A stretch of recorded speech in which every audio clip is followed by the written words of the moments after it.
क्या आपके घर में सर्दियों में धूप कम आती है?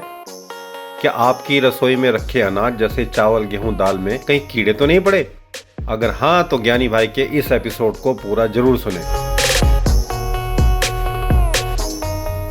नमस्कार दोस्तों, एक बार फिर स्वागत है आपका ज्ञानी भाई में। दोस्तों, आपके प्यार और हौसला अफजाई का दिल से शुक्रिया। आपका प्यार हमें ऐसे ही हर बार नए विषय पर जानकारियां लाने के लिए प्रोत्साहित करता रहता है। चलिए देर न करते हुए आपको बता दूं कि आज के इस अंक में खास क्या है। दोस्तों, सर्दियों का मौसम तो शुरू हो ही चुका है और इस समय की धूप भी अच्छी लगने लगती है। हमारे साथ साथ घर की दूसरी चीजों को भी धूप की उतनी ही जरूरत होती है जितनी की हमारे शरीर को। साथ ही सर्दियों के मौसम में धूप की कमी के कारण किचन की दराजों में, डब्बों में नमी बनी रहती है। अधिक नमी और सीलन की वजह से दाल, आटे और चावल के डिब्बों में कीड़े, लार्वा और अंडे पैदा हो सकते हैं। अनाज में कीड़े होना बहुत ही आम समस्या है, लेकिन इन कीड़ों को यदि समय पर साफ नहीं किया जाता तो अनाज पूरी तरह से खराब हो सकता है। चावल में कीड़े होने पर वे आपस में चिपक जाते हैं और साथ ही कई बार कीड़े चावल के दानों को अंदर से खाते रहते हैं, जिससे दाना भुरभुरा कर टूटने लगता है। सर्दियों के मौसम में चावल की देखरेख और उसके भंडारण के तौर तरीकों पर ध्यान देना बहुत ही महत्वपूर्ण होता है। चावल में हो गए कीड़ों से छुटकारा पाने के लिए अधिकांश घरों में मेडिसिन का उपयोग किया जाता है, जो कई बार हमारी हेल्थ को भी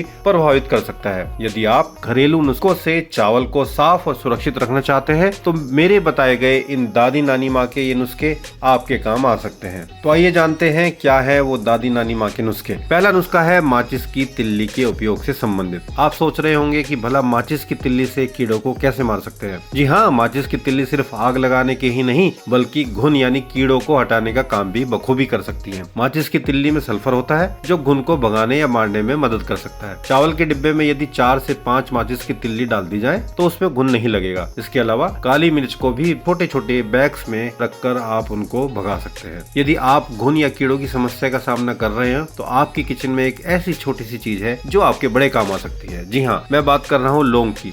लौंग हर घर में आसानी से मिल जाती है और ये कीड़ों से लड़ने में आपकी मदद कर सकती है। ये चावलों को इन्फेक्शन से भी बचाती है।